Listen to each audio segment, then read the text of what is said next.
Welcome to the Reptile Gumbo Podcast. This is episode 85. Getting closer and closer to 100. But I'm super excited about this episode 85 because it's the beginning of Oktoberfest. It sounds German.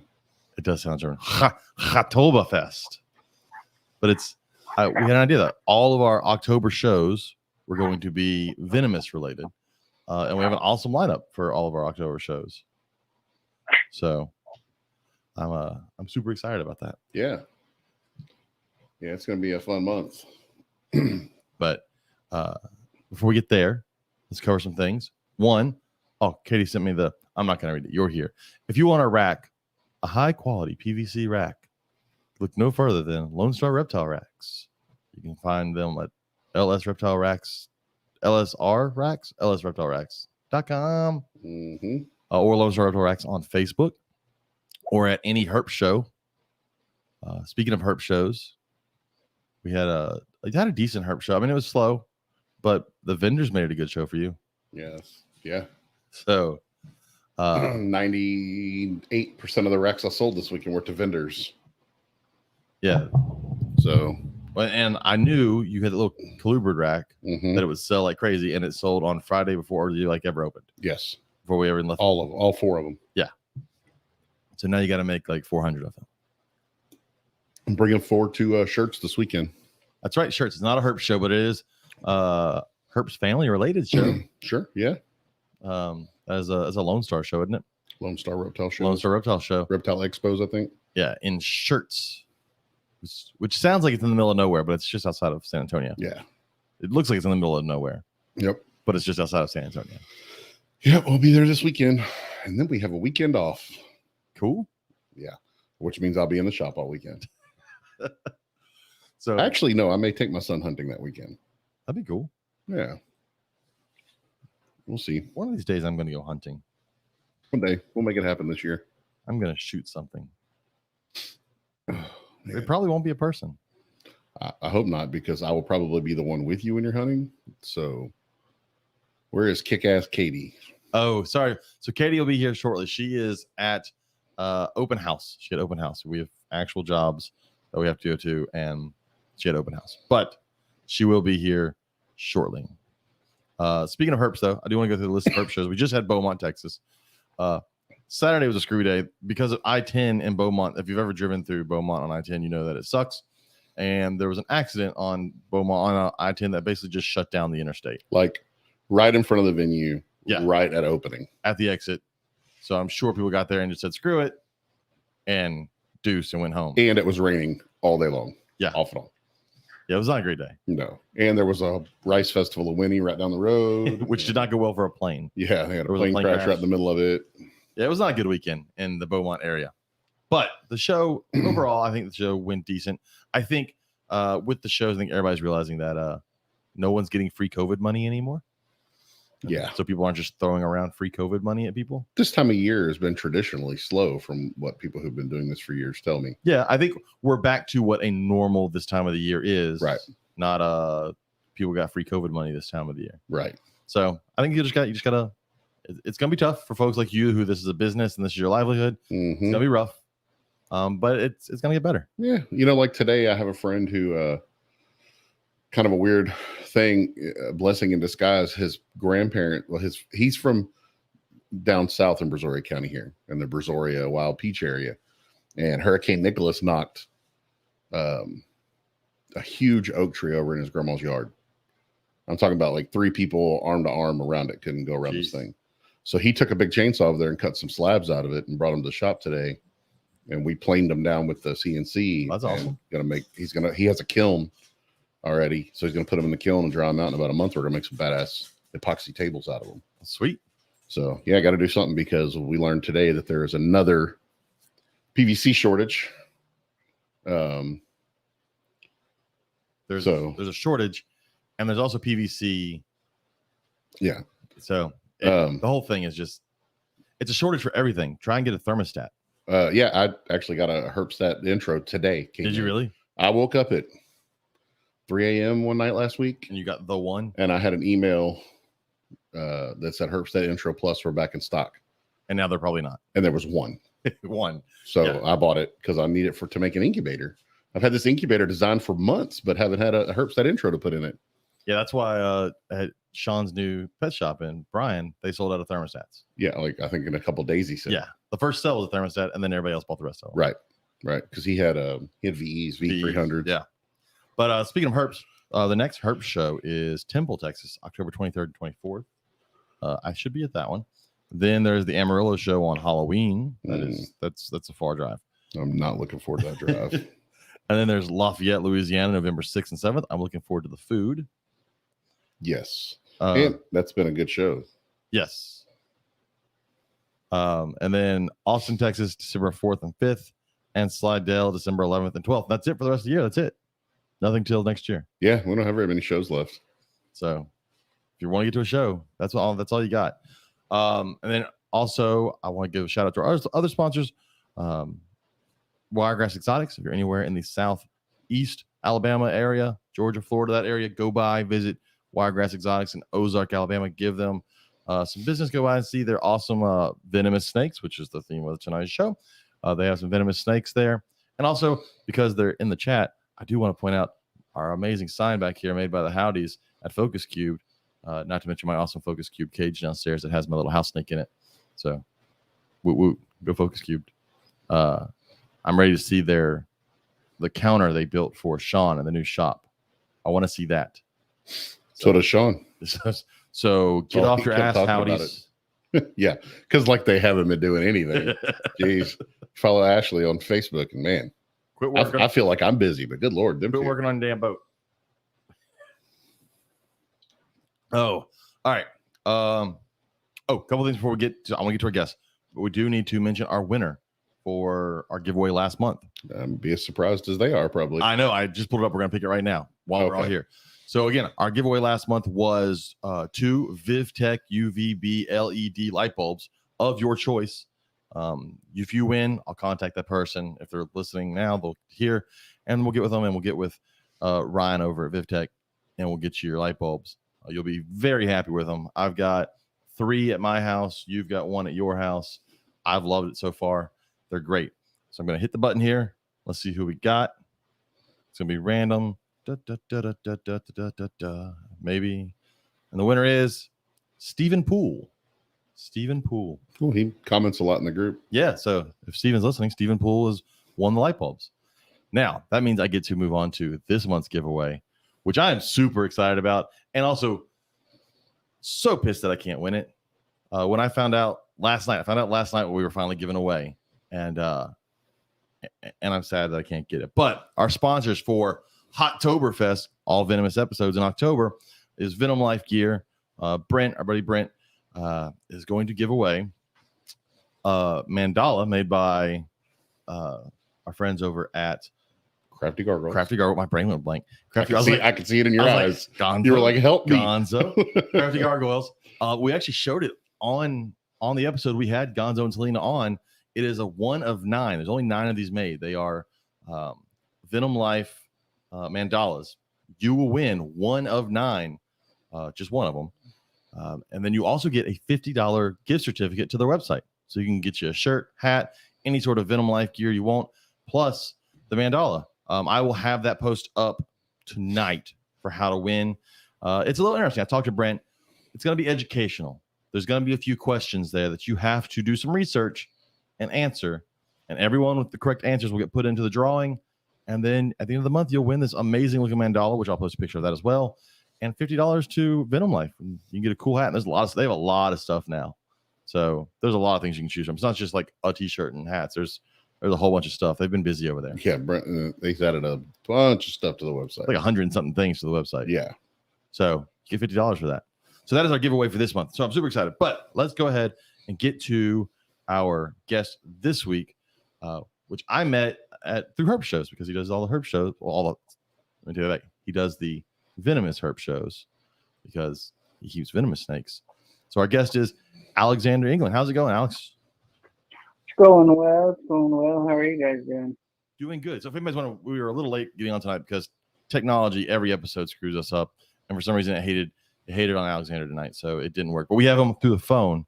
And thankfully that is working. because I was super excited to talk about venomous snakes. Because I know a little, but you know way more than me, and so I'm excited about talking about squams. Yeah, they're pretty neat little snakes. We were at Conroe and you were right next to us, and every time I walk over there, there's like 5 million different colors, and I don't even know what I would do if I bought one because I don't know which one I would get. So that's the biggest problem. How do you? So you got to do what I do and get about 6 or 7 of each. I don't think my wife would like. I don't think she'd like me getting one, but that may happen at some point. You're just gonna get pretty ones, and then because I have a bunch of friends that they show their missus a picture of one, and then they're like, "Hey, she thinks that's beautiful, and she said I can get one." I'm like, "All right, cool," and then they're like, "Just kidding, she wants me to get some more, one of each color." I'm like, "All right, whatever works." Sounds like my However wife we with gotta do numerous it. boas. Yeah. My wife wants one too, but not until we move out of this county. Yeah, we got to get out of this county. Both of us are in Right. the wrong county. So we'll get to squams, but so let's get a little behind what got you to where you are now. I'm assuming you've been into snakes forever. Yeah, I I grew up camping and backpacking with my dad, and like every little kid running around in the woods, I started chasing lizards and snakes and catching random stuff that I didn't really know anything about, and that could be problematic. And so he did the same thing when he was a kid, and he worked with snakes and reptiles. And as he got older, he worked with like a little traveling reptile zoo all over Missouri and part of Oklahoma way back in the day. And so he kind of passed along what he knew as far as native species knowledge and some knowledge about exotics. And I told my mom I wanted a pet snake when I was like 6 or so, and I could read really well when I was young. And she said, read and learn what you would need to do, what that would require, and we'll go from there. And I just kind of went nuts. And then when I was about 9 years old, I was at the Tulsa State Fair, and there was an educational group with some native wildlife on display and some exotics. And, I was walking through with my mom, and I kind of vaguely remember, I knew all the species that they had on display. And there was this guy in a khaki outfit that had a funny accent. And, he was like, "You're really smart for being a little kid." And he worked at the biology lab at Tulsa University. And his name was Terry, and he was a big belly English guy and a herpetologist. And he invited me up to TU. I hung out with him, and by the end of that year, I was helping him with venomous display presentations and doing things like that with native species, and and then it kind of took off from there. Back then, you could find all kinds of cool stuff at local mom and pop pet stores. Things that are now CITES or things that aren't really available. So, and the old newspaper, there's a back page on the newspaper where people listed animals for sale. And I think when I was like 10, I saw an ad for spectacled caiman. My mom drove me way out in the boonies in Okmulgee to this woman that had a literal big koi pond in her front living room filled with like 2-foot long spectacled caiman. And I traded her this big ass ball python I had, like an old school, completely normal one that was like 4.5, 5 foot. I traded her that for this 2-foot spec. And I had that thing for, I don't know how long, I was a kid and I had it, and I would take baths with it, and I had it in a big fish tank, no filter. Yeah. I had lighting on it, but no filter, and so it got super funk nasty. And my mom was like, "That's got to go." I got rid of that, and there was all kinds of cool stuff. Anaconda babies were dirt cheap. There was all kinds of insular boas like Haitian boas and Jamaican boas, all super crazy mean, but like $200 at the pet stores and water monitors and all kinds of crazy stuff. So I had all that stuff when I was real young. And then when I was, I don't know, maybe 16, 17, I ended up getting back in touch with Terry at TU, and he had an educational organization through the university, and I worked with them giving presentations and speaking. And I, started getting into venomous, catching copperheads. And then, I made the small step from copperhead to monocled cobras and Cape cobras and Egyptians. That feels like a big step. Nah, it's fine. He bought me my first melanota, the mangrove snake, and then he bought me my first cobra, and taught me everything I needed to know. And then, that was about the time I started vending shows I was vended, shows in Tulsa with non-venomous species, and I was licensed through Tulsa. And, back then you had to get DELPA certified, like they came and inspected your place. Fish and Game in Oklahoma comes and inspects your place, and there's all sorts of hoops to jump through. But I was licensed there and continued to keep venomous and come to Texas and vend shows. And then, I don't know, maybe 2011, I stopped keeping for a few years for life circumstances. And then, I got back in in 2015, and I was more in together as a grown-up person in 2015 than in previous years when I was keeping. So I was actually able to focus and figure out exactly what I wanted to do and where I wanted to be. And, I did all the missing stuff when I was young, keeping all kinds of random species. I always had a love for arboreal vipers back then. So that was 2015. That's some serious focus because it's only been, 6 years? Yeah. And yeah. I mean, back then I had Atheris, and I had Trimeretheris and things like that, but they were few and far between. They weren't available really. At least I wasn't online and in the forums. Like I knew about King Snake, and I cruised King Snake every day like we do Facebook now. Yeah. But back then, I wasn't in the forums, and so those things weren't readily available to me at that time.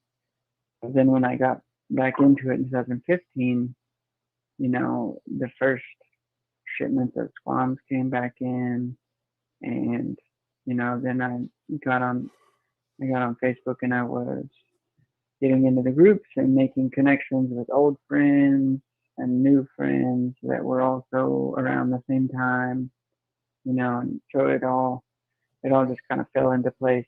And as a level, clear-headed adult, I knew what I wanted to accomplish and where I wanted to go. And kind of no matter what I have done my whole life, I want to try to be the very best, and I want to work my freaking butt off to be the best, whether it's being a crazy person making poor choices, or riding bicycles, or skateboarding, or playing paintball.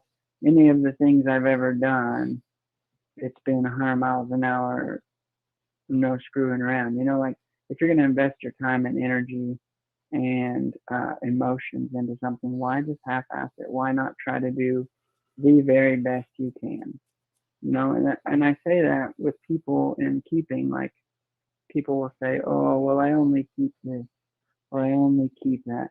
It doesn't matter what you keep, as long as you keep it well. You know what I mean? Not like physically well-being well, like do it well, like whatever you're doing. If you're breeding decade snakes or the most obscure, weird fossorial species that no one on the planet has heard of except you and the exporter, like doesn't matter what you're doing, do it well. You want to breed ball pythons, breed them and keep them as best you can, thriving, growing, produce the most perfect, phenomenal animals. Like, you know, it doesn't matter. Just don't half-ass anything. Be serious about it. And so that's what I've tried to do, you know.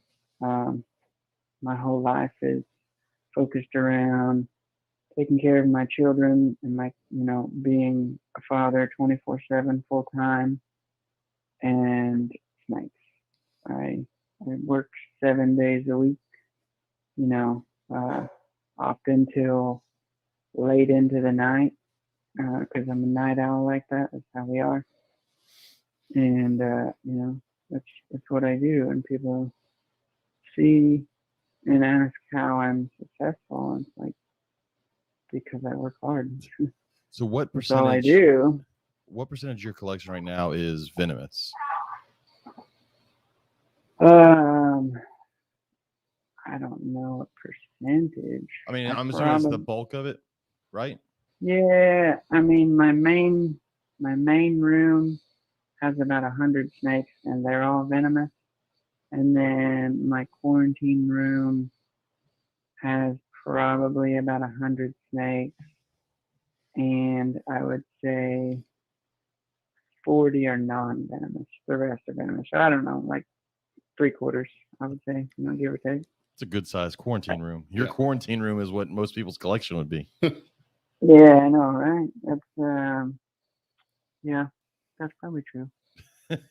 But you know, like it's this is what I do, and if I'm gonna be successful and actually be able to be comfortable, pay my bills, and do what I want, you can't do that with a room with one little room with 75 snakes set up half-assed. You know what I mean?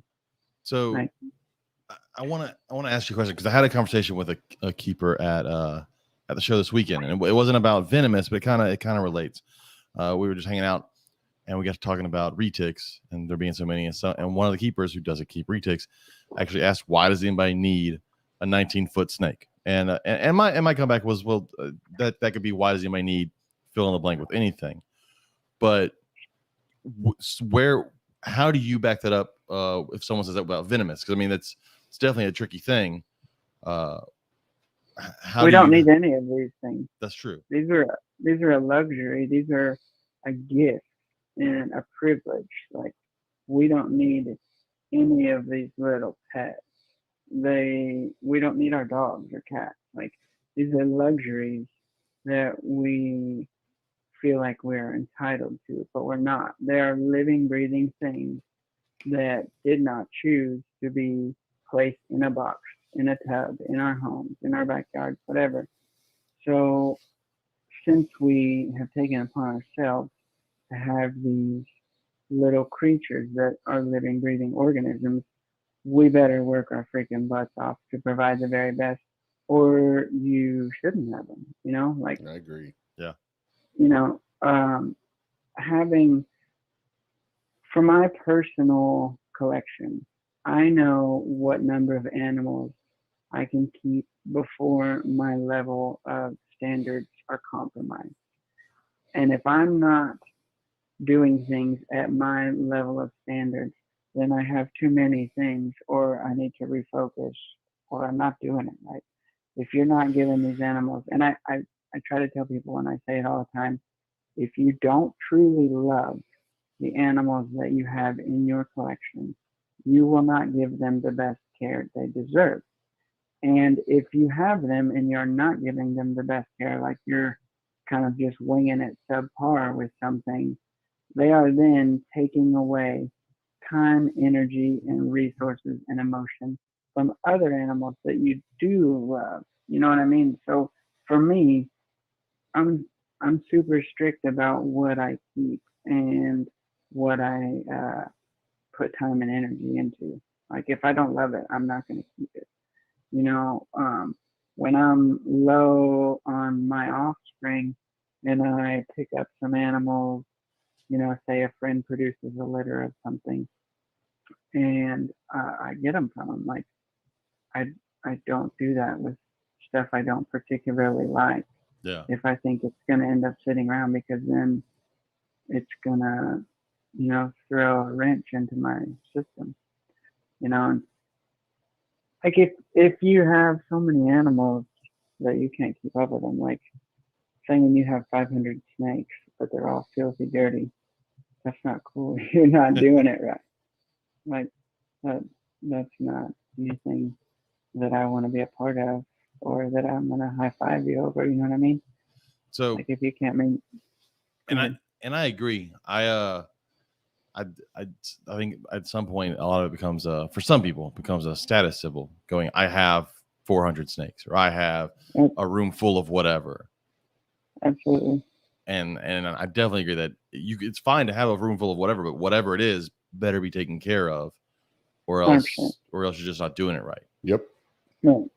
And I wanted to focus this month on venomous, one, because I wanted to learn more about venomous, but it's also a part of the hobby that it's under heat a lot this past year. A lot has happened in the public eye, and it's got to make it tricky for like when you're doing shows. I mean, people want to see, they walk by and they want to see the venomous, but how do you go about selling them? It's different than someone selling a ball python to someone, I think, just because you both want, if you're selling a ball python or a venomous snake, you both want the person buying it to take care of it, but there's a different level of, I want you to take care of it and also not get bit and die. How do you kind of vet those people when you talk to somebody? I mean, I'm assuming you turn customers down. Yeah, I totally do. I pissed off some little youngster kids at Venom Fest because, and they come walking around like they're little knuckleheads, looking, one's all boogered up with black eyes and a busted nose, and he's walking around like he's ready to start scuffling with everyone because he's super tough. And his buddies, look like they're like maybe 19 years old. And half the group didn't even know what the snakes were on my table. Something I do when I vend shows is I don't label the species, really. Yeah. If you walk up and you don't actually know what it is without, right offhand, like, you probably don't need it. And it kind of that's a good way to do it. It's just an easy way that I've always done that kind of like streamlines the process. I feel that way with like venomous. I mean, non-venomous. I've had people walk by when I have like boa constrictors on my table, and they'll ask, "Are those retics?" And I'm thinking, you're not the person for this snake. Right. What did Sean tell us? Right. He's refused some sales on at the store. Sean, I can't remember. There are some that he's refused. I know Sean, there's some things he will not sell. Was it? No, he wouldn't. Tegus. Sean said he's refused some Tegu sales already at the store because the people just were not the right people. That's right. He said that. Yeah. Like with the look of this whole group, we is all bad trouble. And, I know the type I recognize because I used to be a little knucklehead, so it's nothing new. And, so then one kid walks up and he wants to buy the snake. And I'm like, how old are you? Because he looks 17. He's like, no, I'm 21. I check his ID. And I'm, asking him, like, what kind of venomous snakes have you kept? Well, I've never really kept any, but I got a couple pythons or something like that. I was like, all right, homie, I'm not selling to you, bud. Sorry. Good for you. Good for you. Okay. For anybody listening, Katie is now back. I'm back. So. Sorry, guys. I'm back. It's nice to meet you. Yeah, nice to meet you as well. And, so there's like 5 kids in this group. And then so a little bit later, a couple others come up. And the other ones are like, we want to buy this. And I'm like, 20 minutes ago, you didn't know what these were. And then little, boogered up nose kid in the middle was like, I know what they are. I got a gaboon. I just got one 2 weeks ago. I already got another one. I was like, well, you're not getting one from me, bud. And that's how. So they walk. That's how you all the venomous sales, the people who are selling venomous. Yeah. Yeah. I usually refuse at least one person every show. Just part of the reason is like I work my butt off on these snakes. I don't want some, jackwagon to go home and just kill something. I had a dude do that. I sold him a snake not too long ago, and he was an ex-Marine. He had kept venomous. He told me about being stationed in Japan catching wild protobosrops, and I was like, sweet, He seems like he's not an idiot. And so I sell him this animal that, mind you, I had this animal for 6 years. It produced for me twice. It had traveled multiple states, was a phenomenal bulletproof amazing animal. So then a mutual friend reaches out the next day and is like, hey, that snake expired. Dude wants to know if you have any more. I'm like, what do you mean it Did you say the expired? next day? Yeah. No, it didn't even make it 24 hours. Wow. I'm like, what do you mean it expired? And he said, well, he got home and it was dead in the cage. I said, bullshit, bro. He killed that snake. He cooked it. Something happened. That's He horrible. killed that snake. Yeah, I felt like a real piece of crap because the snake was amazing and I had it a long time and it was a really beautiful animal.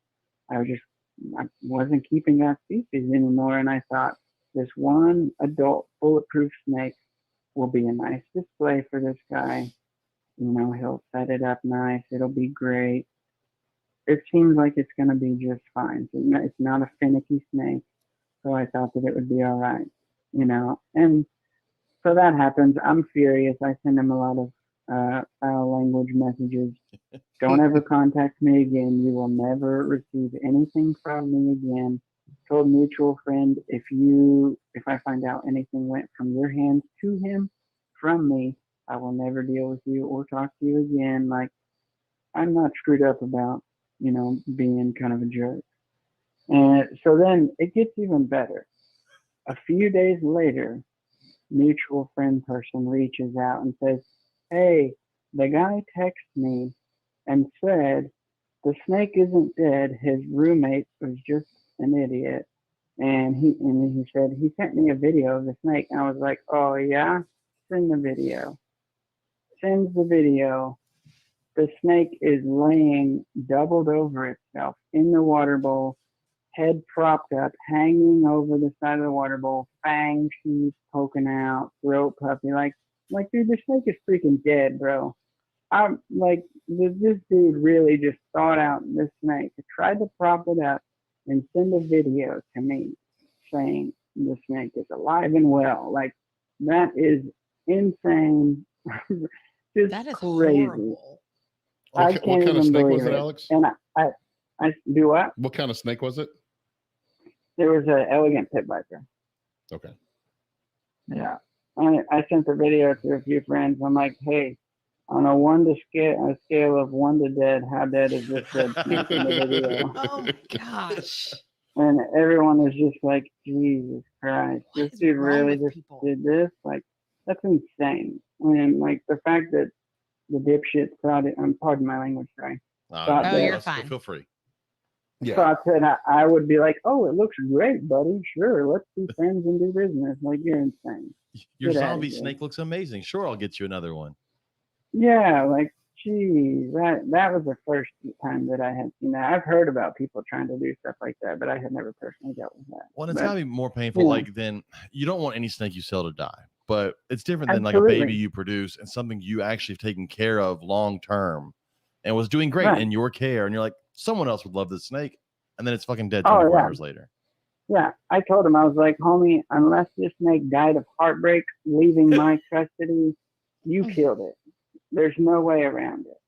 Like, you can try to tell me whatever, but you killed this snake, and that's shitty. And so, yeah. So if people are happy and they're going to kill my snake, I won't sell to them.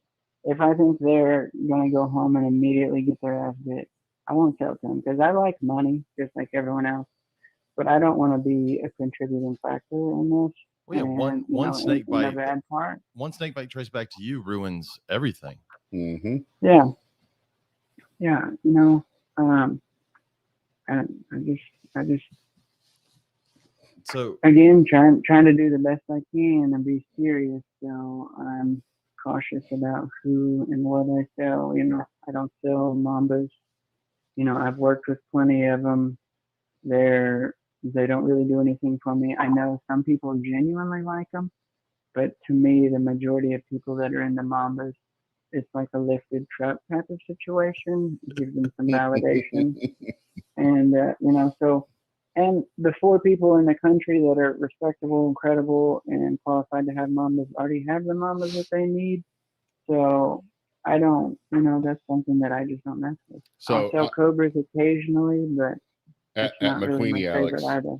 at McQueenie, I was out front waiting for a customer to pull up to load up a rack, and a young guy came out that had bought maybe a Sidewinder, and he was telling me that he just got a Western green mamba and he's scared of it. Oh, great. Then why the hell did he get Right. it? He's like, man, I got it out and it's so fast. I don't know if I can handle it, Oh, but I'm going to give it another try. What the fuck like, is wrong with people? Right. Yeah. Oh Yeah. my God. Well, you know, like it's, you know, we're not supposed to stereotype, but there's such a cut and dry stereotype and pattern for new folks. They get in, they get a gabooner, an albino H-Cross, and then they get a monocle, maybe an albino monocle if they're wild. And then at a year in, they're getting a black mamba and a green mamba, and they post 9,000 pictures of it everywhere, and they're like, hell yeah, I got my mambas, you know, and they say things like, I only like the really crazy mean snakes, and it's like, we get it, bro, you're new and inexperienced, that's fine, whatever, you know, whatever, you know, no judgment, everyone likes what they like. But there are patterns, and we know that across the board with all these species. I'll be the first to admit that it's going to take a lot for a venomous snake to come and live in my house. That's what you think. Yeah. Yeah. It's going to take a You lot. know, I have rules. I have stipulations. I don't feel like they're unfair stipulations, but I can say that I've had the opportunity before the pandemic hit to tour a facility and see mambas up close. Well, that's behind Sure. glass. That's because Thank Cody. you. That's because Cody does stuff right. That's, Yes. It was one of the most terrifying moments of my life, and I knew that I was perfectly safe. Oh, those are scary snakes. Like, it watches you from the other side of the glass. It is intelligent. It is figuring shit out. That's how the one is at Pets Aplenty. When you walk And I'm up, just you see it, like, just wherever it's at, I it's can't looking have at a snake that's smarter than yeah, I am. We went to Cody I just Barlini. can't. Well, Cody Barlini had You two know- of them that were over like 10 foot. They were horrifying. They were gorgeous. And I You know, and 100% felt Cody's a safe. good guy. I did. I Cody's felt good. very safe, but Yeah. Cody is, he knows his stuff with the mambas and has a lot of success breeding and keeping them. And he's, you know, one that's also super cautious about where they go. And you know, I respect that. I like that. Yeah, he's not posting My thing- videos online of him holding one. oh yeah, and we were like cleaning Right. our shoes before we went in the room, and we were like making sure, like, it was Oh, yeah. all very on the up and up. But Yeah. it takes a special type of person, in my opinion, to want to own or to even successfully own those types of snakes. that Yeah. photo. There's absolutely good people that are skilled and smart and have them, you know. I know several people that are intelligent, respectable, amazing keepers, and they love mambas and they keep them beautifully, and there's no issue, you know. My thing for personal stuff is like, heaven forbid something escaped in my house. Like, I have kids. If my son walks around the corner and somehow a squam escapes the locking enclosure and then escapes a locking room that has a door sweep in the bottom and somehow ninja'd its way all the way out into the hall, if Rory came around the corner and there's a squam sitting on the floor, he could say, oh shit, there's a snake, and holler and get me, come find me, and the snake is going to be exactly in that same spot. It's not going to move. It's not going to take off. If it crawls, it's going to crawl 2 feet and then stop again. Like, it's going to be a very fixable situation. You know, if there was a mamba and it escapes and he walks around the corner and it's in the hall and it's 3 feet away from him, but then he spooks it when they see each other, it could very easily, in one little lunge, be attached to his little leg from 3 feet away, or it could spaz and take off. Like, it's so very, very different. And, you know, so that's why I will never have stuff like that in the house with kiddos. Like, you know. So earlier there was a post in one of the local snake ID groups that was shared out of somewhere in North Texas of a guy that found a snake at a landfill. I was going to bring that up. And turns out it was a zebra cobra. I was so And he was proud I holding saw it. it. Asking people what it is. That is 100% legit. It was James. real. It was Yes. 100% real. And now it's in like the custody of one of the zoos or something Yeah. or another. Yeah. I saw that Yeah. today and was like, oh, snap, I got to bring this Guy up. worked at a landfill and found this freaking zebra cobra. Just picked it up. Just So that picked it means, up, because I'm thinking not it in was the a same colubrid or groups that y'all something. are in. So that means I bet it was Nathan. Nathan normally shares stuff like that on his regular page. And that's how I see it because I'm not in any of those groups. Yeah. Pretty crazy. Lucky you didn't get bit or, spit at, because that's a spitter. Yeah. I saw the picture where he was holding it in his hand. Yeah. Nosed up to his arm and stuff. Like, Yeah. turns out it was venomoid also. Or Yeah. the that fangs was had what been I removed. Fangs have been heard was- removed. Yeah. Yeah. I heard that there was some kind of in-home doctor guy trying to perform venomoid type surgery. And, I Yeah. guess kind of screwed up the snake, obviously, and tossed it out. And then it was found. Man, who Yeah. was that? Where The did problem I is that find that? it's that shit that's going to ruin not just venomous snake keeping. It's going to ruin snake keeping for all of us because that's going to be like, look what people are doing. They're just throwing them out there. But people, like respectable people, aren't doing it. I mean, you're not doing it. You're not throwing any of your snakes outside because you're tired of them, or you're not having one get loose and not tell anybody and hoping the winter kills it. Right. Which Yeah. that's anyways. I do wonder. So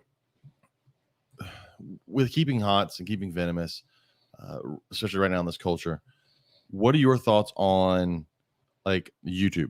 Is there anybody on YouTube or in podcasts or anything that you feel is doing it right and is showing it in the right light? Because I can definitely think of some that are not, and I imagine you probably can too. But is there anybody you would suggest people should watch if they're like, I'd like to learn more and see how it's done properly? So I don't really watch much. Some good friends of mine, Rhett Stanberry and Taylor McDowell, they have a YouTube channel called Toby's Troop, and they herp their butts off in Florida looking for native species, and then they also do a lot of invasive removal for berms and things like that. And Rhett is also a very respected, skilled keeper. Wagler's vipers are some of the most delicate snakes that come in, and he's been successfully breeding them for, I think, 3 years now, just killing it, cranking them out. And, that's the type of thing, like a few guys have done it before, once, twice, a couple times, but it was, several years ago, like 10, 15 years ago, and they weren't having very good luck with the offspring and things like that. And Rich really got it dialed in and figured out. And, he also is one of the few people that consistently breeds swans. He's been breeding them for the last 6 years like I have. And, so he's an outstanding keeper. They're outstanding people that contribute real actual help and work and, working towards bettering the ecosystem in Florida. Their videos are nothing but education. As a whole, outside of that, there's a handful of educational YouTube, but the majority of YouTube and all of that stuff is over dramatized bullshit. The majority of those people, if they ask me, hey, do you want to do, this or that on a video with me, I would, giggle and say no. That's, I would get more pleasure out of saying no than I would out of doing it and feeling like a piece of crap. A guy I know, and, nothing against him. He didn't know. I sold him some snakes, and he's friends with Brian, which Brian. Yep. And he's friends with him, which is, totally cool, whatever. Brian has done some stuff, I suppose, for the hobby and made it mainstream, which is cool. But he's like, oh, I gave you a shout out on one of Brian's videos, and he wanted to mention you by name and mentioned you, blah, blah. I was like, all right. That. But, I appreciate what he was trying to do. He was trying to be cool and give me a shout out and be helpful, and I'm very grateful for that. I don't really agree with the guy. I can't get behind the fake theatrics. Yeah. The fake persona, the fake bullshit of, oh my gosh, look at this. And because if you ask anyone that keeps venomous or big angry constrictors that are dangerous. Like, you want the interactions to be as smooth and calm and peaceful as possible. You don't want it to be exciting and adrenaline, inducing. Like, people are like, how do you do it? Is it so exciting? Like, it's not exciting at all. It's just regular getting a snake out and putting it in the tub and cleaning the tub, or, pulling its water bowl or feeding them. Like, it makes my heart rate 0, and I want it to be that way. It's just work. It's just business as usual, taking care of my snakes. It doesn't need to be like, here I am handling this crazy bush viper, and, look at it, it's got fangs this big and its potency and blah, blah, blah. Like, that's fake crap, dude. Like, that's fake. These snakes are truly beautiful without all of that extra BS. And without all the old razzle dazzle for views. And all that is for views. That's for attention. Yeah. And that bullshit is what has gotten the climate to where it is today. All these dipshit new kids that are on TikTok and YouTube, and they all want to be famous. Everybody wants to be famous these days. Everyone wants to be respected. Everyone wants to be looked at in some kind of light and thought highly of. But nobody wants to put in the time or the work to do it for real, long-term, gratifying reasons. Everyone wants to pick up a snake and get 40 people on their post saying, damn, you're a badass. That's so cool. Man, you're crazy. How do you do that wild stuff? You're so badass. Nobody wants to put in the work to consistently, reproduce something in captivity. The problem is those guys that have out. YouTube channels, they're seen as experts. If you have 1 million viewers, you're seen as an expert, whether you're doing shit right or not. 97% of them are dumb as shit. Yeah. They're so dumb. It's, it's pretty bad. I don't know. I could get into all that and kind of be a jerk and talk crap on some of this, and people will be like, well, it's just because you don't have a YouTube channel. You couldn't pay me to have a YouTube channel. I have a bunch of people all the time like, oh, you should make a channel. You should do this and film your snakes and blah, blah. Well, it's like I've heard before. If you watch a venomous keeper, it's going to be boring as hell. Dude, I bet I saw someone doing it right. It's boring. I bet I saw 15 people filming YouTube videos to show this weekend. Yeah. It's like everybody now's got a gimbal and a phone walking around. Yeah. Hey, tell me a little bit about your racks. I have 4 followers. You want to give me a free one? Yeah. That's stupid. Oh, like I get at least once a week someone asking me, hey man, if you'll send me a rack, I'll do an honest review on my YouTube channel. You can check it out. And I go look and they have like 800 or 1,000 followers. And I'm like, it takes about 5,000 impressions to translate to a sale. So when you got 50,000 followers, I might give you one to do a review, but not to keep. When you get to 100,000 followers, we'll talk about it. Yeah. And only if those people are all reptile people, and if they're engaging with your stuff every day, maybe we'll think about it. But they don't understand the business side of it at all. No. Most of them don't. So it usually just glazes their face over when I start talking about metrics and numbers with them. Everybody wants to get the attaboys and the pat on the back and like all that, like right now. Social media and our phones have made everything instant gratification right now. I mean, that's how our whole society and lives are. It's instant gratification right now. And, I want to do things and be successful long term. Like, one of my good friends is like El Jefe of Eyelash, Jim Campbell. Like, he was the first person in the private sector to produce eyelash in the world. And he was the second person to breed them ever. A zoo did it once right before him, and then he got a batch of them, and he was the second person to breed them and the first private person to breed them ever. And he's been working with the same snakes since that happened in '83.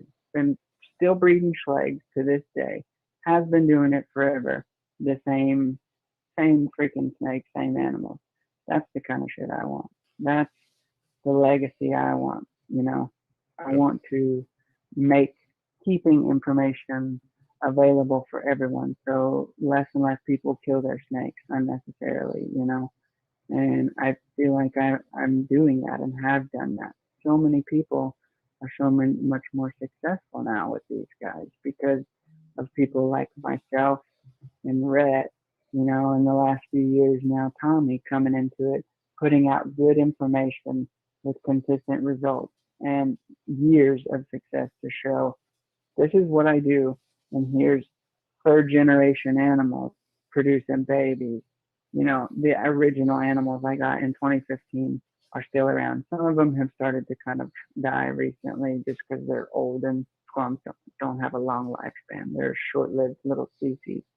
And they, you know, reach maturity real young and they don't have a long lifespan. But the fact that, like, you know, you could look out and ask 90% of the people that bought imports from earlier this year that, you know, are just winging it. And those snakes are dead. And I still have my adult breeders that came in, you know, 6 years ago, and they're still producing animals. And, you know, that's because we're learning and figuring things out as we go and do it consistently. Yep. And people before me helped me and gave me info and gave me pointers, and I figured stuff out. And, you know, so that's the kind of stuff that I want to do. I want that long game success, you know? So I do want to clear up a little something. I'm not shitting on everyone that has a YouTube channel. There are some really good channels. Gosh, out there. Robert, What a why dick. you gotta be There so are negative? a shitload of channels that are all the same. I totally knew what you were talking about, Right. man. There are, for every one person who's doing it originally, like an original thing, kind of like our podcast. It's very original compared to the 10,000 others that are all the same. They get someone on, they interview them. That's it. Not talking bad about the other podcasts. That, hey, it works. I mean, I think that's how it is in every field, though, not just reptiles. Absolutely. I mean, because I watched a lot of craft podcasts. Yeah. You know, because I'm a dork like that. But I mean, they're all pretty much the same. Yeah, but then there's a few, and then there's some that are not done well. There's a few that do things a little differently. And actually, John Feely, he commented, one of the things, I've watched a lot of his videos, and one of the things I like about him is he doesn't present things in a way of this isn't the way, this is the only way, and if you don't do it this way, you're stupid. Gotta love that. He talks to different people. That's cool. But there are so many of them out there, you know, that do unboxing videos in their snake room and with no quarantine whatsoever. And just stick it right in the rack behind it with no quarantine. And I'm like, well, not buying a snake from you. Like I watch the videos and like, it's the middle of summer and you just got this snake shipped to you and now you're cracking open. You don't even know if it's dead. Like, obviously you don't want that ever to happen, but like sometimes, God forbid, the perfect FedEx for Delta let something roast in the sun, like, and you're just ready to get those views and try to do that, and you're cracking open this box. Like, what if it's dead? You know, I actually watched a live one time with one of my customers who, you know, had like 2 people on his live. So I was like, man, let me jump on there real quick. And he opened up the box and the snake was dead. And I said, man, you need to just delete this. Don't put this out for the rest of the world to see. And he did. Yeah. But, you know, it sucks. Yeah. Is that Max? Yeah, and I'm not trying to be a super jerk and talk crap about new people because we all start somewhere and we all are new at some point. Yes. But, you know, there's ways of going about things, I feel like. And there's the right way, and then there's, you know, the dipshit way. And don't do the second one. So we posted a question this week because I talked to Alex about posting a question, and we said, what are you hoping to accomplish with keeping with your keeping of venomous or non-venomous species? Just kind of get an idea of what people were hoping to do. And I like Todd Autry's answer. Todd deals with venomous. We talked to him before. Educate people on the he wants to educate people on the behavior of venomous species and how they are not the risk that everyone thinks they are, which is a huge uphill battle, just for snakes in general. But definitely, I mean, there's so many myths out there about venomous snakes. Of course, the cottonmouth chasey one. I saw a thing earlier. Somebody posted a picture in a Snake ID group, and they're like, I don't know if anybody's ever heard of these snakes. It was a gaboon viper. And it happens like once a week in the Snake ID group. Somebody posts this picture of a gaboon. And one guy's like, yeah, that's the that snake will kill you in 20 minutes. I'm like, I know like 3 people that have been bitten by gaboons and they're all alive. Yeah. So, the myths are crazy. And yep. Todd does a lot of, from what I've seen, a lot of, education on native species, which is super cool. Cause, yes. He posts a lot of really awesome photos of Western Diamondbacks. And, Western Diamondbacks are thought of as these nasty, evil, just rotten, vicious rattlesnakes that'll just itch and they bite you and your kids. And, last summer I was herping at a little like junk spot by my house, and I lift up this 4x8 sheet of plywood, and there's 2 nice 3.5, 4-foot acox spoiled under there, and I'm looking at them, I'm like, oh cool. And then one that was like in a tuft of grass, literally 6 inches from my bare tennis shoe ankle, just takes off, and just shoots off and crawls away. And I'm like, holy crap, that could have been so stinking bad. And like, literally 6 inches from this 4-foot rattlesnake was a glowing, hot, warm, tasty leg that just stepped right next to it. Totally stepped in his area of comfort. And he could have lit me up, but he didn't. He just was like, I want to get away. I don't want confrontation. I don't want to risk injury. I don't want to risk death, because if an animal in the wild gets any kind of injury, then it's compromised, and then it can become food. It can't catch food. And so this big, nasty, crazy Western Diamondback ran for cover like it was scared, and we both lived to tell another day. And it's almost like you wish you could like take that knowledge of that animal has, is this fight worth fighting, and transfer that into the minds of humans, and like so many problems would be solved in the everyday world, or maybe it's just the 3rd grade world. I don't know, but that was our issue today. When I taught presentations at the zoo, the way that I describe it, and it makes the most sense to me, and it's very user friendly for just the general public. So I tell people, I say, if you walk outside your door and you walked around the corner of your house, and standing there was a giant African elephant, huge African elephant, are you going to immediately run up and attack it, or try to fight it, or try to kill it? Or are you going to think, holy shit, here's this giant thing that's going to kill me, and you're going to try to get away? You're going to try to run, you're going to try to get away. And they're like, yeah, definitely. I'm like, okay, now flip that. We're the giant elephant, and the little old person is the snake. And it seems it's straightforward and it's accurate, and it paints an easy picture, I think, that people can understand. And well, none of that can be true, because my granddad's uncle's neighbor's nephew told me that he knew a kid in school that fell into a ball of snakes. Yeah, and they attacked him. Yeah. Well, he probably had it coming. Right. And then they always describe the scene from Lonesome Dove. Yes. Oh my God. Yeah. And I'm always like, that was in a fictional movie, right? Yeah.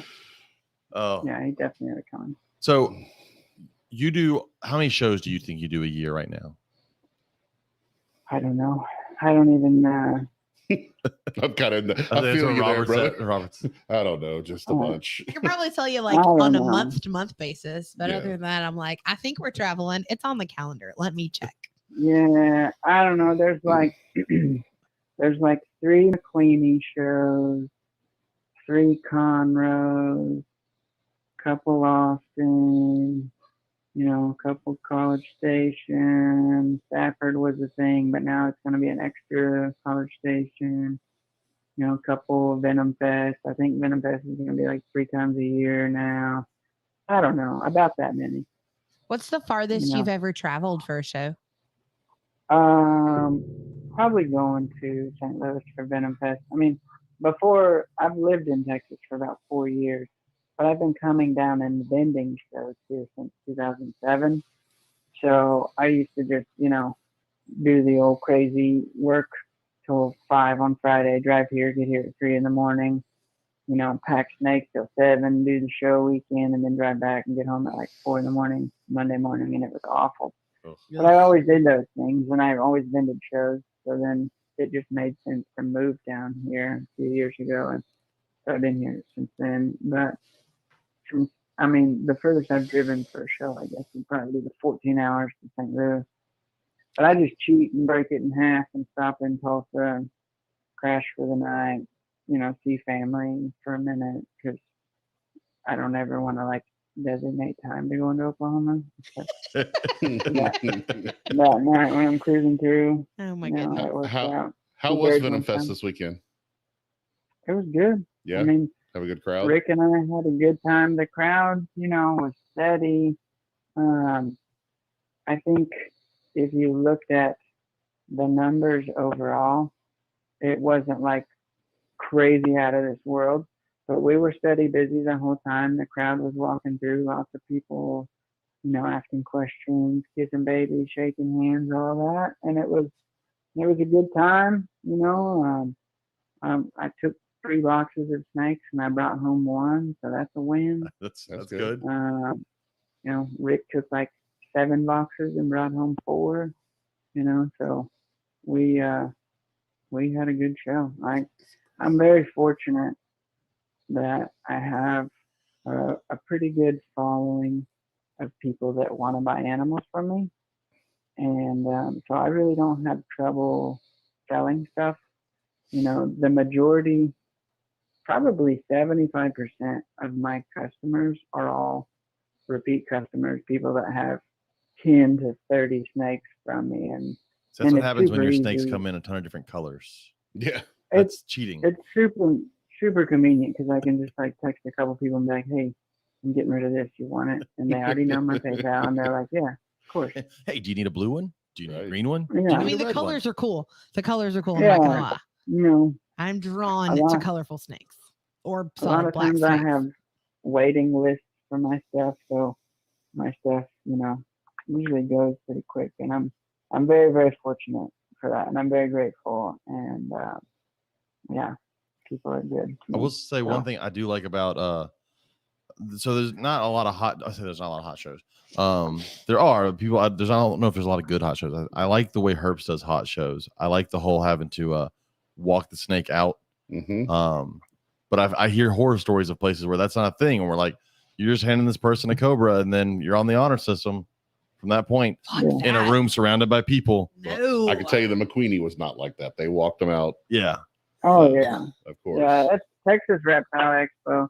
I mean, that show has been going for like over 20 years, Yeah. and it's always been solid like that. Like, not willy nilly, they walk people out, and the herp shows are the same, and I respect that. I respect that at any of these shows, because it's happened at both shows where I see some dipshit trying to buy a snake.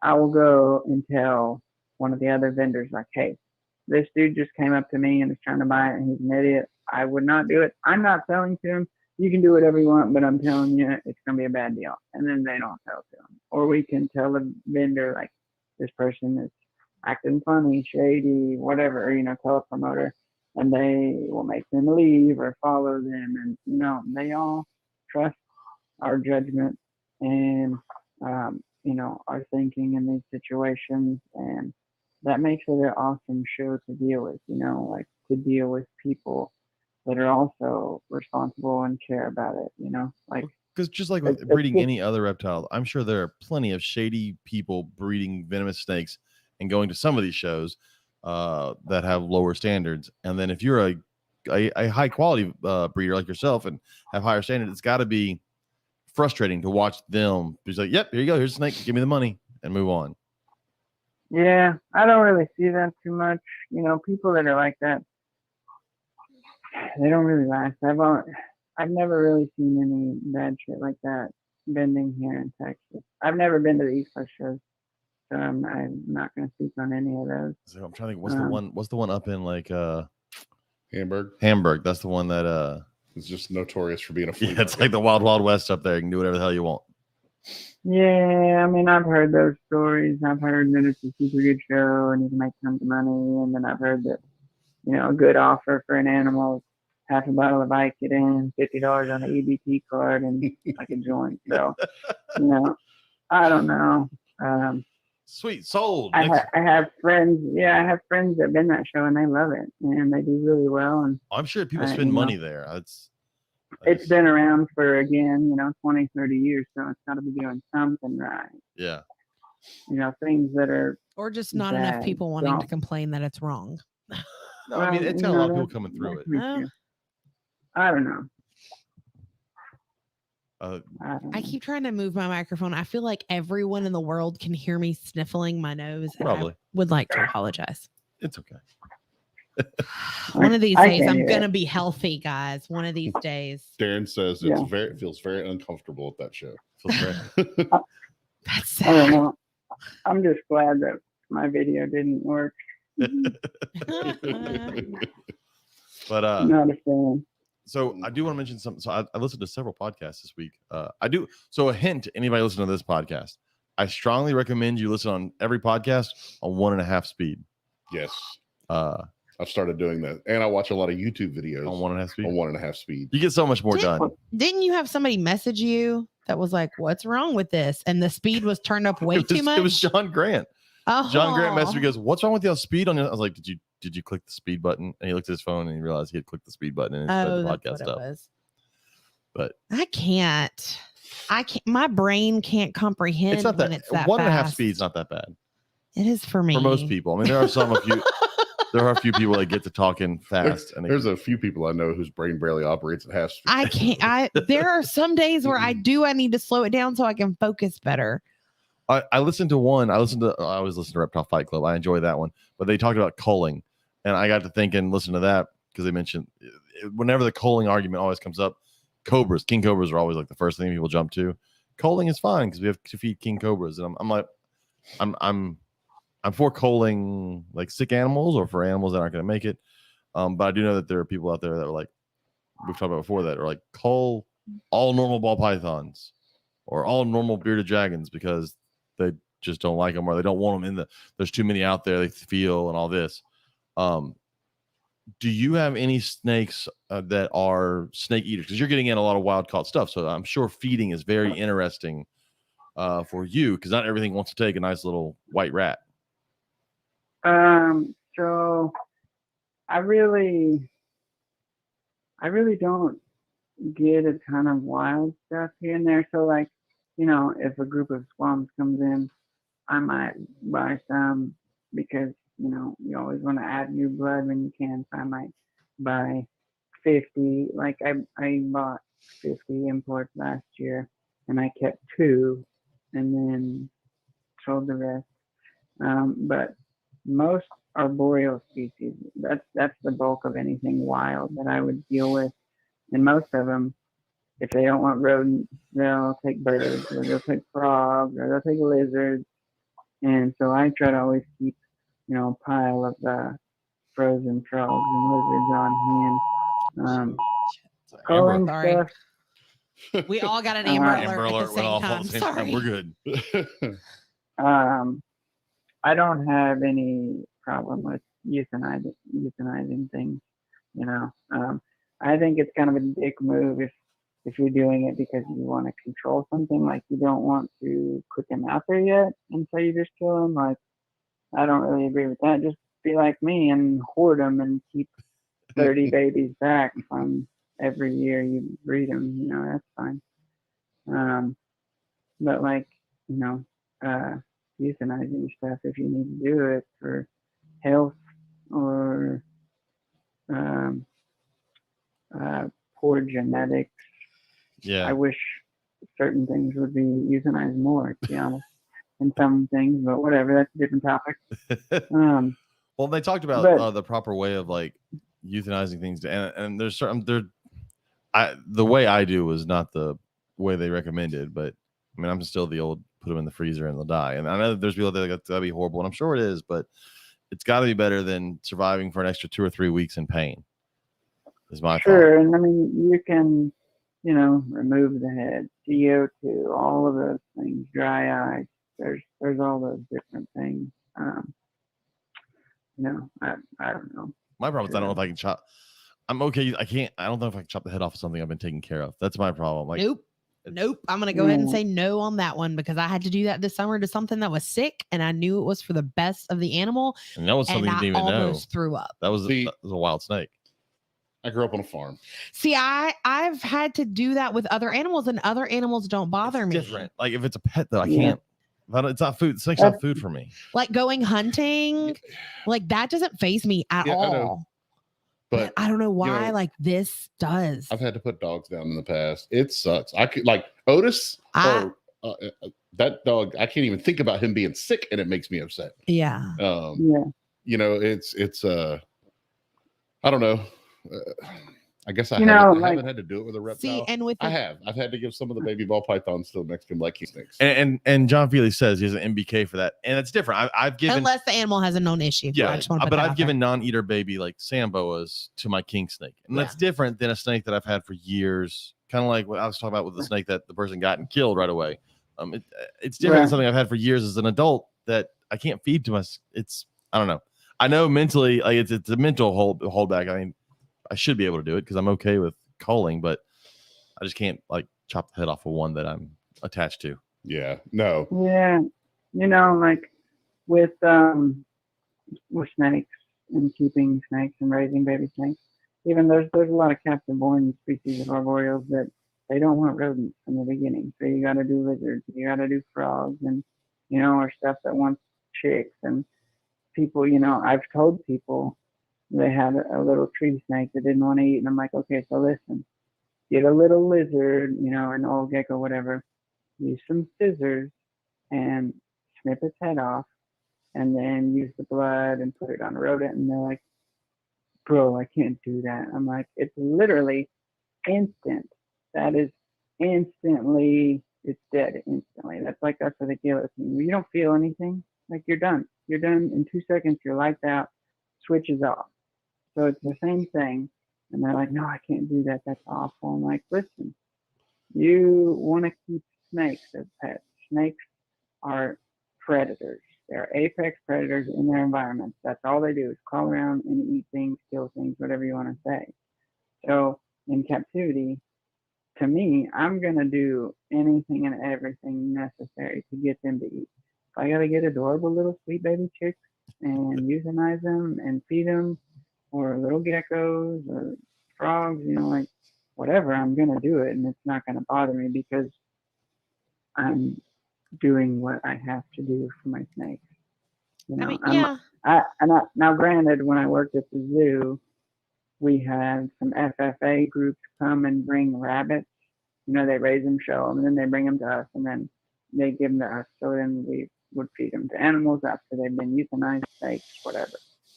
And having to off 20 12-pound rabbits was not really the most fun. I kind of felt like a crappy person doing something. That happened to me. What was your limit, James?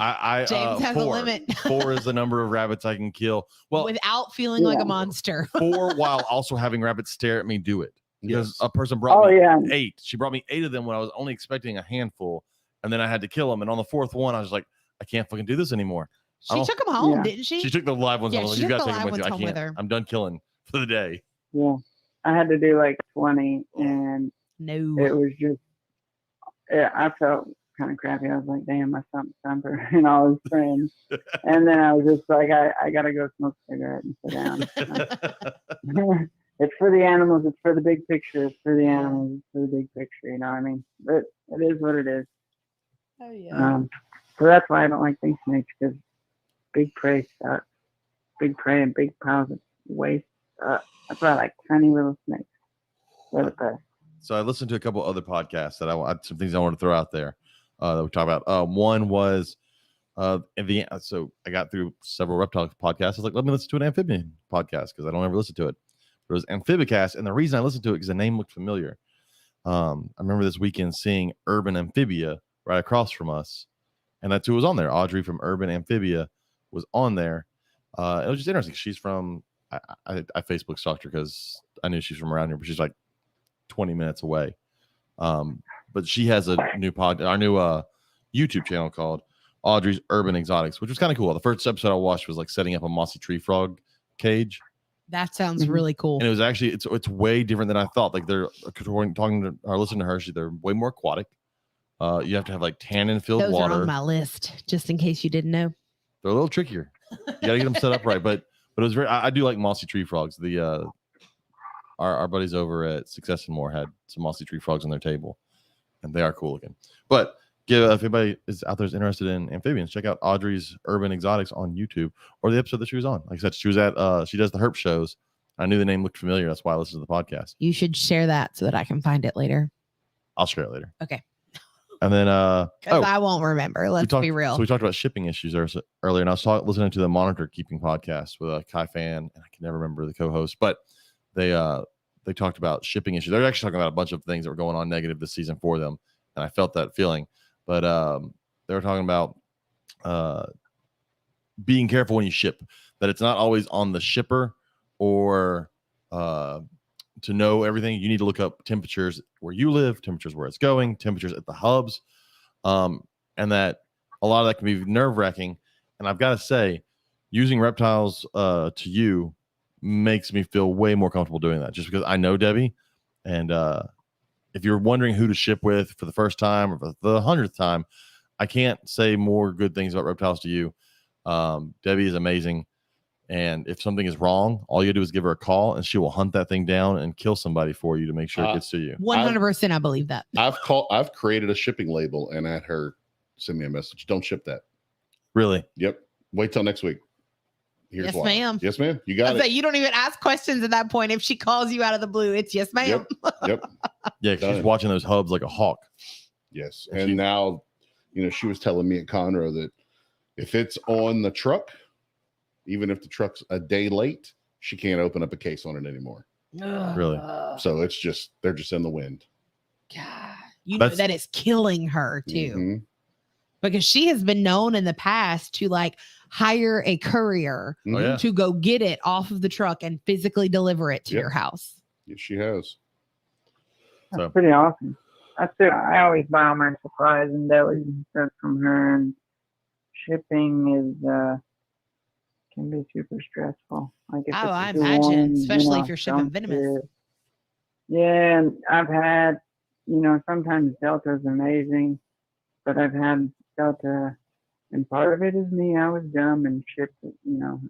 I shouldn't have shipped. It was a little warm, but circumstances, my buddy and I, we're like, nah, I should be fine. Early flight, etc. should be good to go.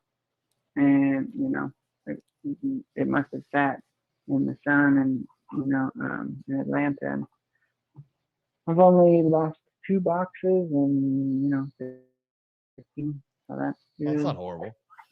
Of course, it both sucks, the but- boxes were like $8,000 boxes, Oh. but whatever. So squams are they a cooler weather snake? I can't remember if they're cooler or warmer. Nah, they're from Central Africa around the equator, and so Okay. it's pretty toasty. They like it warm, but being able to move to a spot and get a little warm for X amount of minutes, hours, versus super high ambient heat is very different. I couldn't remember. I know when we went to Cody and Pia's place, they had the Montaigne room, which was by far my favorite because it was air conditioned. I was also to say you liked it because it was Yeah. air And conditioning. I couldn't Let's remember not what all even was in joke there. I just here. remember there was a bunch of smaller vipers in there. I was like, man, I can't remember what was in there. That was the room where Yeah. they met you at the door. So you cleaned your shoes before you came in the house, and then you cleaned your shoes again before you went into that room. Yeah, they like all the Montaigne Bothriacus, which are all, cloud forest, higher elevation, cooler temp snakes, like low 70s, mid 70s type stuff. I stay away from those things because, my rooms both run 79. It's kind of average, and then it might hit 81. And everything that I keep comes from parts of the world where those temperatures are pretty uniform. So that's how I'm able to keep all sorts of species in the same room. Because if you're really trying to do things right, you either have to have some species that come from similar climates in the same room, or you need to have multiple rooms. You can't have a high elevation cool Montaigne viper in the same room that you have dwarf Bitis or Cerastes that want 120-degree basking spots. Jeez. You know, I need my like, Samboas it's to want to be different. Montaigne. I need them to decide let's just be Montaigne. Yeah. I mean, we keep the rest of the house at 68, so why not?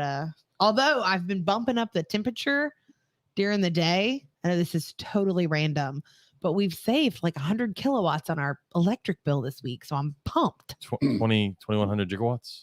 I don't know. 1.21. 121 gigawatts. I know what the hell all those numbers mean. It just means our power bill is going to be lower, and that is what I'm shooting for. Which is okay? really 1.21 I gigawatts, just mispronounced into gigawatts. I I got don't my know. first light bill in the shop with the CNC being there for a full month. Oh, How'd that go? $200. that's not bad. Not bad at all. It's cheaper than my light bill at my house. Hell yeah. That's not bad. So Yeah, and if we that's didn't keep our house so cold, our power wouldn't be that high, but it's not anything I'm worth negotiating on. So yeah, I no. keep my house warm. I like it warm. Like I sweat. nighttime in my house is No. about That's- 75.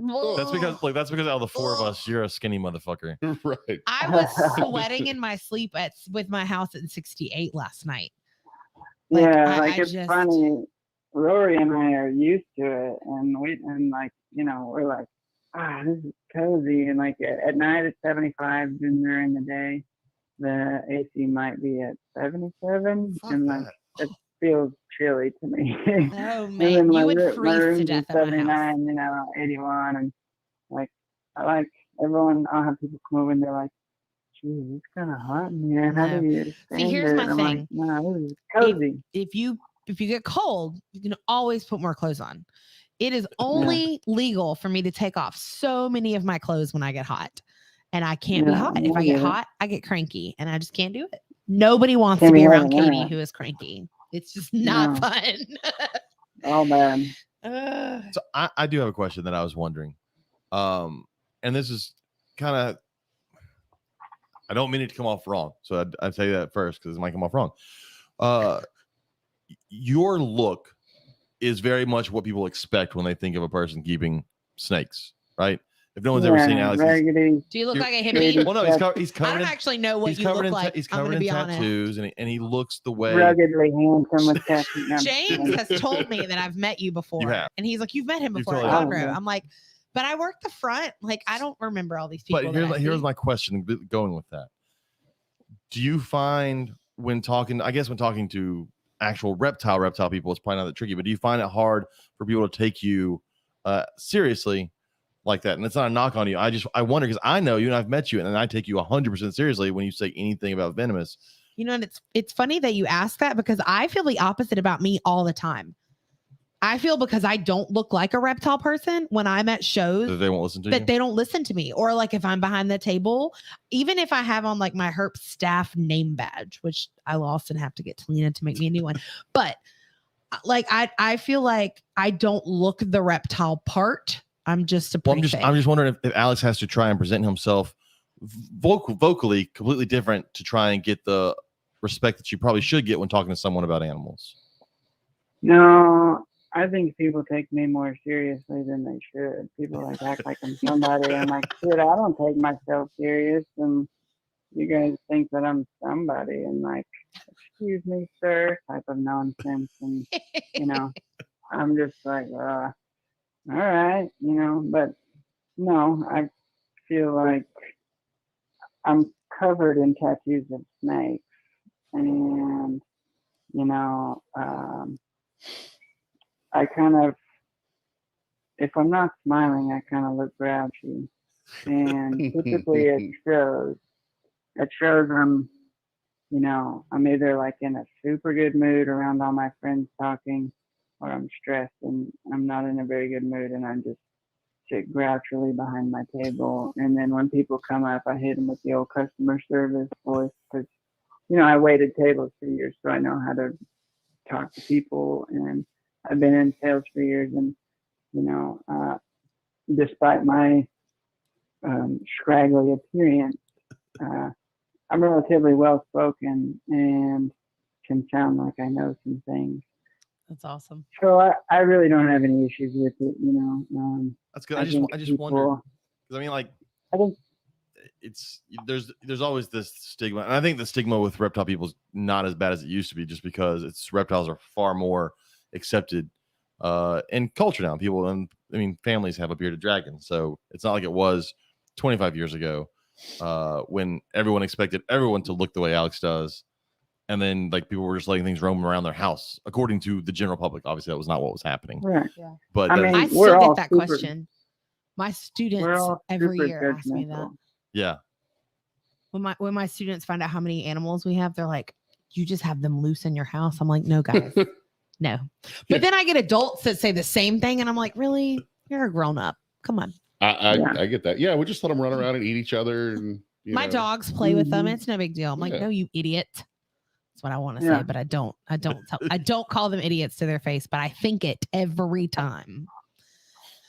All right, so I want to bring up something real quick because I know earlier we touched on. wait, hold on. Now I got to read Bergoli's thing. Okay. He said he gets that at the reptile shop. Now they open up the new reptile shop.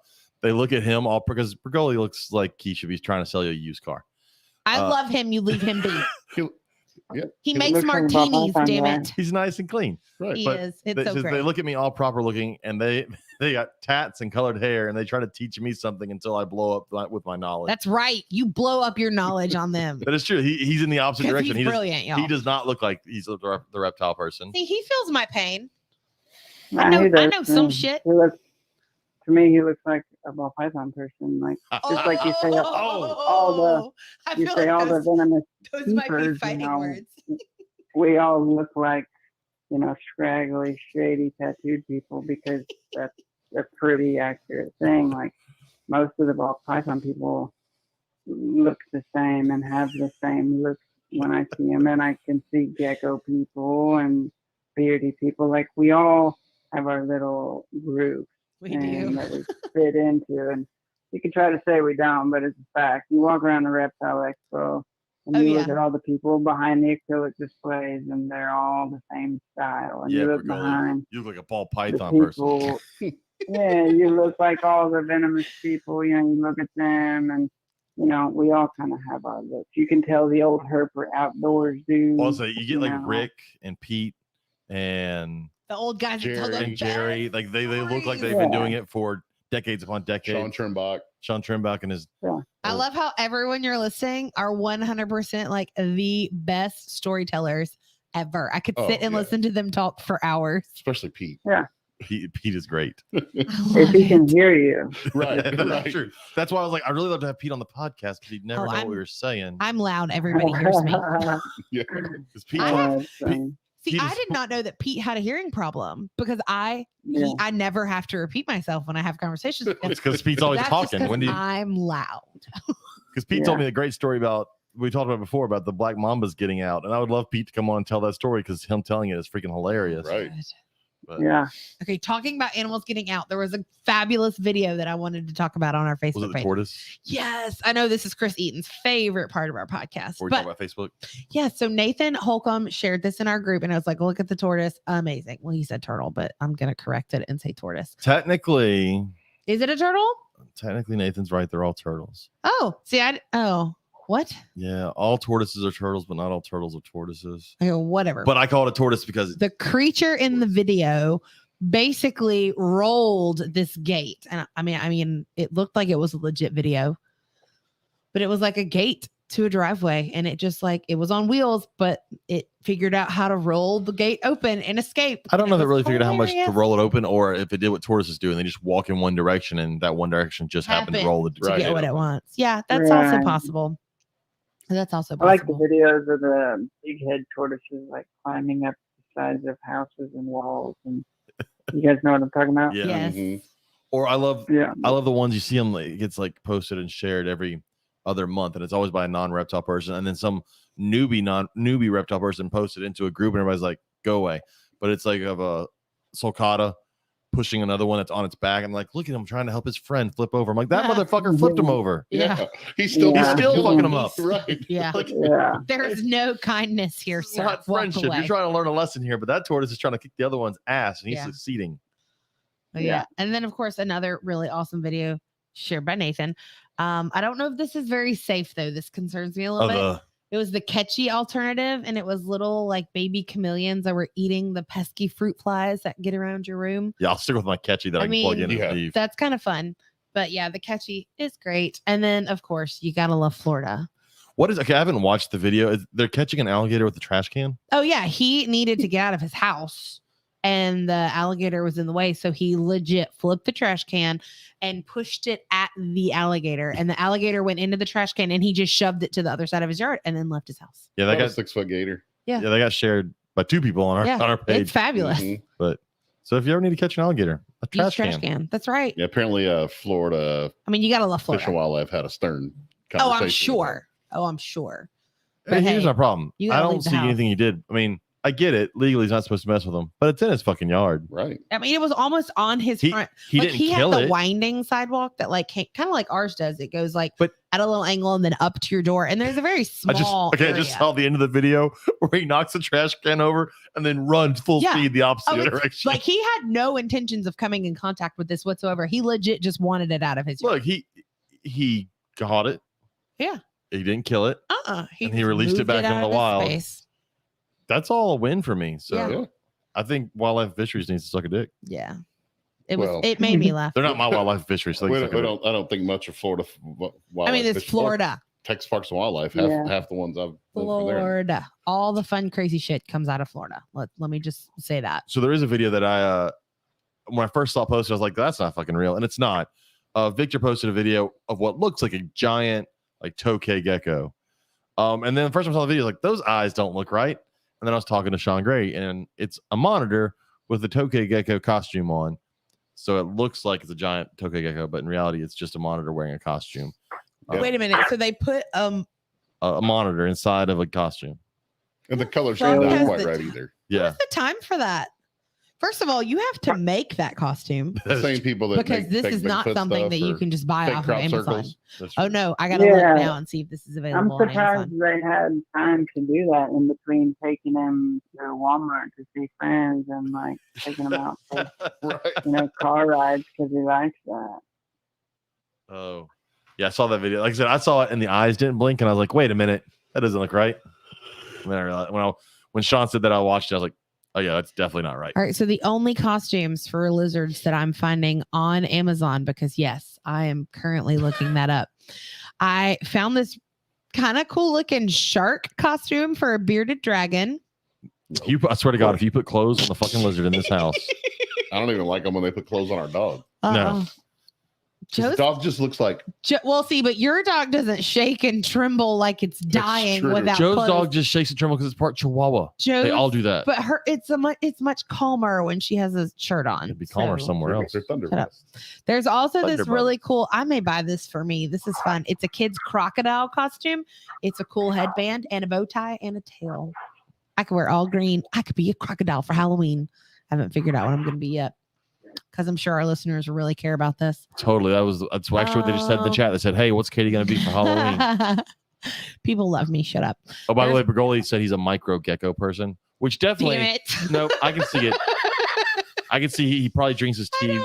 Probably drinks his tea with his pinky out. I don't know if admitting you're a micro gecko person is any better. I love you. What's a micro forget I love gecko? you. What does that mean? It's like itty bitty Those little geckos. fucking like nectar drinking. Oh, like morning geckos? Yeah. and Mhm. Little Yeah. tiny standing day geckos and The stuff? damn things that when they breed, you just hope you find the babies at some point before they just escape out into the nature. I didn't know there was like a subcategory of that. It may just be Bergoli. It may be him by himself playing with small geckos. There you go. There's a market for it because you got to get on a list. That is if you true. want That is something true. from He does sell the because pretty. he's got some cool shit, and there's a list if I want it. The problem is they're just so Mhm. fucking small. I can't do fruit flies, though. That's my I thing. can't do fruit flies. That was my foot. Oh, I thought That's- that was the dog. No, but yeah, fruit flies are what keep me from doing those, which I think are really cool because you can do a cool planted small little thing. That's what keeps me from doing dart frogs, which I think would be really fucking cool. So I don't do them. No, But you know what I could do? Squams. I don't even know what that is, but it sounds say like yes. something. Just say yes. They're pretty. Oh, the fact that Squams. Robert said just say yes makes me feel like I need to do So you some missed the first part of research. the comment. Just say squams are awesome, and then we'll get them. Okay, moving on. I know a guy. I'm sure you do. I'm sure you know several guys. I know a guy I can talk to right are they, now. Are they venomous? They're one. They're what he keeps. Well, then there you know my They're my little stipulation. green and blue and red, and they Doesn't all matter. You still know my stipulations. that I can get them. Is that what you said? Eventually, that was totally me that time. You just said eventually. All right, everybody heard it tomorrow. I I'm did getting say squams. eventually. Tomorrow is not eventually. It is. It's I mean, really, it is though. You are not helping. He's the one with squams. That's like when somebody comes up to me. He said I'm thinking earlier about something buying a about an rack, and I'm like, $8,000 package. So you're not buying an Squams are not eight. $8,000 No, that's snake. completely different. Squams Okay. are not $8,000. Just making sure. Just making sure. So that means I can get them tomorrow. When you get the proper setup, yes. I'll And have that's tomorrow. how I have said with every venomous Actually, I snake. can't because I live in this stupid county. Well, there you go. Then I Fucking got Yeah, I nothing to got help some you there. spare tanks on the shelf right in front of me. Well, looks like you got a new best friend, James. I can't do anything because it's stupid county. I'm 500 feet away from being able to keep them. We, Yep. we really are. I could throw a baseball into the county where I could keep them. Ugh. That was really all the cool stuff Bergoli I said saw. he can keep them. Suck it, Bergoli. Well, see, there you go. Yeah, He could them in keep them for Montgomery you, and you County. could have visitation rights. I love that plan. I don't like not having I my snake. love that plan. That's a horrible plan. Anyways, I'm sure there was some other stuff on Facebook. Those were just the ones that I was interested in. those are the ones I saw. I mean, there was more, but The really pretty there timber was a rattlesnake I post. shared I was again. like, there was a post about the. Was it albino? Was it leucistic? like caramel or whatever. Whatever, rattlesnake. I was also trying to see what else. Travis said it- Wyman is Travis said it was albino. having an eye twitch right now. So, Travis said he said it was T positive albino. there you go. That sounds I good. trust him. What the fuck does Travis know? A lot more than I do. Dr. Wyman. A hell of a lot more than I do. But I've slept since last week. yeah, I think that's all I got. Anybody? got I anything? haven't read any cool books lately. I have not listened to any podcasts lately. I have not done anything on YouTube lately. I am surviving, but I'm How much do you here. pull your own weight around here? I was even late, and I just want to go eat dinner. What the- It was the That- that dog. What's for dinner? I don't know. I'm a little afraid because James bought me dinner and said I could just eat what he bought me, and I don't actually know what I You got don't like for dinner. it? But we've been together for 17 years, so he should know You what do I like will and won't chitlins, eat. right? Shut up, James. Chitlins and onions. You're and- not cooking that, so all I know wrapped you didn't inside of buy it because you said tripe. you'd cook it for me. You're right. I'm not cooking chitlins. My house is not going to smell like shit. I'm not doing that. Man, a long time ago, I lived in a house and we had a guy cook that stuff one Oh. time. He's like, hey, I'm going to cook some of these. And we're all like, I don't know what that is, but whatever. I had to stay Why late. does at it all of a sudden school. smell like shit in here? Yeah, I had to stay late at school Jesus tonight, so Christ. I told James. he Did was you eat any of them? No, fuck no. Yeah, fuck, that's gross. And someone out there right now is going, I love chitlins. Well, whoever's saying that, you're wrong. Yeah, it smelled horrible. We were like, dude, you can never make that ever again in this house. Anything you have to spray the Ever, shit out ever. of before you can cook it, you shouldn't eat. Well, sausage casings are the same thing. I They're not was the- just about they're to not say, the I inner feel lining. like it's You're right. something They're not that the inner lining. Good point. maybe They're the if- outer if lining you of it. cook it That's- correctly, it tastes okay. There's no cooking chitlins correctly. It's the shit tube from a pig. I mean, Yeah, When bacon still exists on Earth, there is no reason to eat chitlins. Good point. right. Darren don't- Watson said scrapple tastes Oh. amazing. That don't- sounds horrible. I don't know what that is. I mean, I eat spam, but I think scrapple's a step but we below fry spam. We don't eat it. If it Out of the smells jar. funny, it doesn't go in my mouth. That's pretty safe general rule. Sounds like a good rule for all things in life, You know not what I just mean? not just Yeah, that. That girl said that once, and I just never. yeah. Oh Oh, my goodness. Did I miss the giveaway? you did miss the giveaway. Stephen Poole won the giveaway. Yeah, go Steven. I'm And then we super mentioned jealous. our new giveaway that we're all pissed off that we can't win. We are all very angry actually about that. Yeah. It Brent- looks so cool.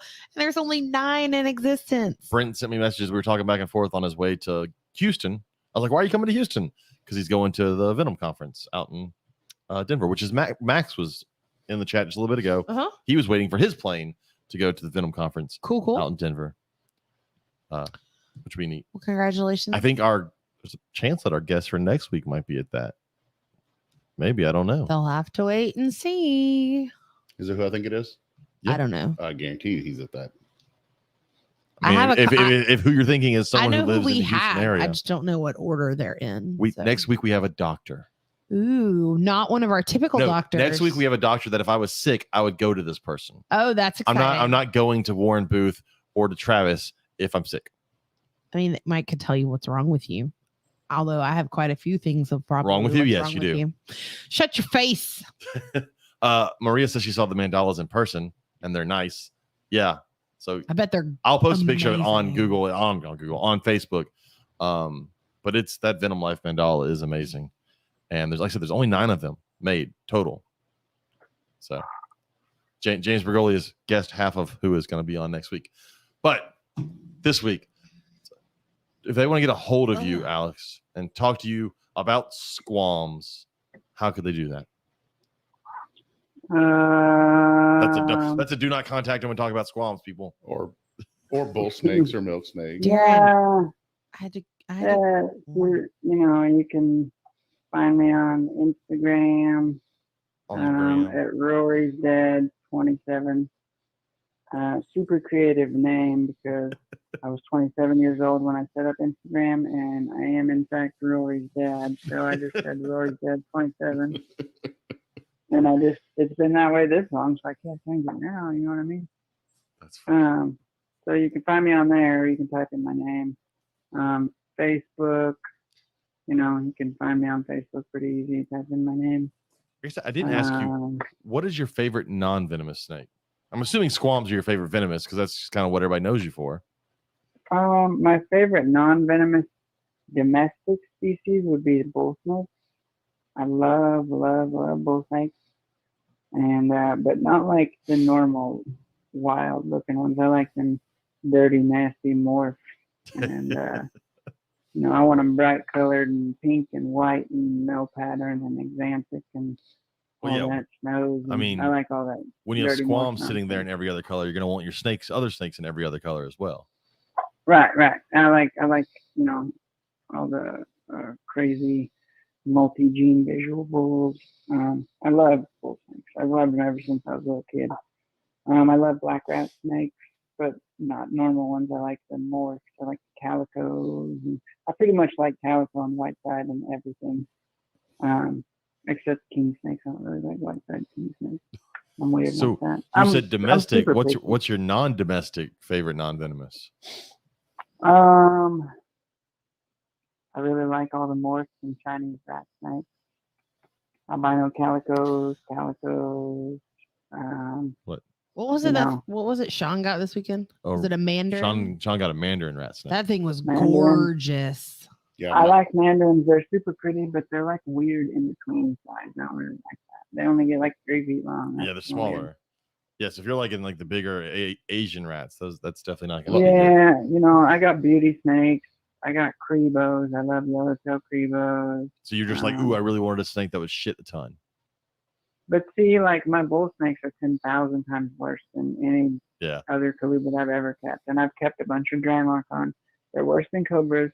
My bull snakes, I'll feed an adult 1 medium rat, and it shits 9 times in 5 days. And each pile is like collectively the size of a jumbo rat. It's insane and it's awful. But I love them anyway. I have like 30 of them. And, I don't know. I love all snakes. Do I want to keep all snakes? Hell no. I'm super picky about what I keep. But, I saw a picture of a Sri Lankan python that Tom posted today. And Jesus, that snake is beautiful. Do I want to keep a 17-foot huge snake? No. Go for it. But is it beautiful?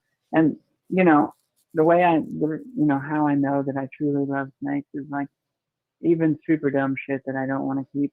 I'll see it at a show, I'll see a picture, and a little part in my brain's like, ooh, I want that.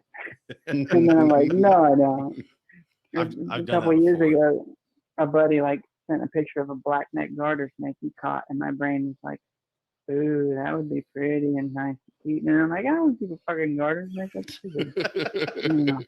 I love all snakes. I feel that way when I look at Nerodia. When I look at like broadbands, I'm like, oh, that's so pretty. I'm not keeping a fucking broadband. Thing smells horrible. right. Yeah, they're beautiful. The first one I ever caught, and I still love catching them. Like, they're beautiful snakes. Do I want to keep them? No, but dang, they are beautiful. So that does, I like Jamaican boas. those are cool. That's the only constrictor I keep. Like true boas, Jamaican boas, are those epicrates? Are those? They're Chilobatus subflavus. Okay. I was trying to remember. I knew they weren't boa, so I was trying to remember what it was. Yeah, but I mean, I've kept, people know me for squams.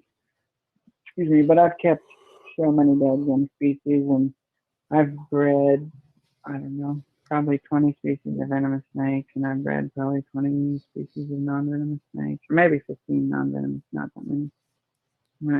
But people know me for the old squammer jammers, which is fine.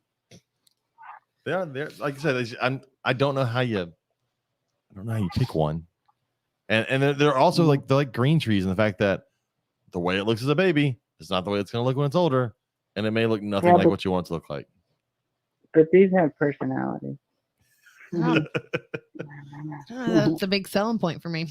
A personality? No. Yeah. But it sits on a branch and it's pretty colors.